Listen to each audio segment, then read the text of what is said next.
வணக்கம். ஓம் தொலைக்காட்சி செய்திகளுக்காக இணைந்திருக்கும் நான் ரோஹிணி அருந்தவச்செல்வம். சுவிஸ் பீமன்டாப் ஐயப்பன் தேவஸ்தான கும்பாபிஷேக தின சங்காபிஷேகம் இன்று இடம்பெறவுள்ளது. சுவிட்சர்லாந்து பீமன்டாப் ஸ்ரீ ஐயப்பன் தேவஸ்தான கும்பாபிஷேக வருஷாபிஷேகம் இன்று இடம்பெறவுள்ளது.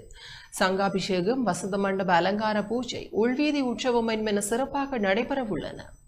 தேவஸ்தான குருசாமி தியாகராஜ மகேந்திரன் சாமி மற்றும் தேவஸ்தான தொண்டர்களின் ஏற்பாட்டில் வருஷாபிஷேகம் சிறப்பாக நடைபெறவுள்ளது.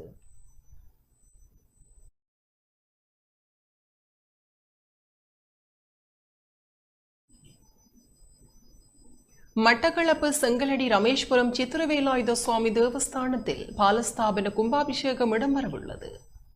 எதிர்வரும் ஞாயிற்றுக்கிழமை மட்டக்களப்பு செங்கலடி ரமேஸ்வரம் ஸ்ரீ சித்திரவேலாயுத சுவாமி தேவஸ்தான பாலாலய கும்பாபிஷேகம் மற்றும் பாலஸ்தாபனம் சிறப்பாக நடைபெறவுள்ளது.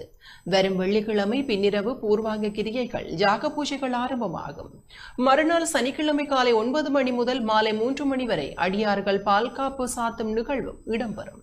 சர்வதேச இந்து மத குறிப்பீடாதிபதி சபரிமலை ஸ்ரீ சாஸ்தாபட குருமுதல்வர் மகாராஜ ராஜகுரு ஸ்ரீ ஐயப்பதாச சாமசிவ சிவாச்சாரியார் தலைமையில் பாலஸ்தாபன கும்பாபிஷேகம் நடைபெறும். ஆலய பிரதம குரு சிவஸ்ரீ தான ஜெயக்குமார குருக்கள் மற்றும் ஆலய நிர்வாக சபையினரின் ஏற்பாட்டில் பாலஸ்தாபனம் நடைபெறவுள்ளது.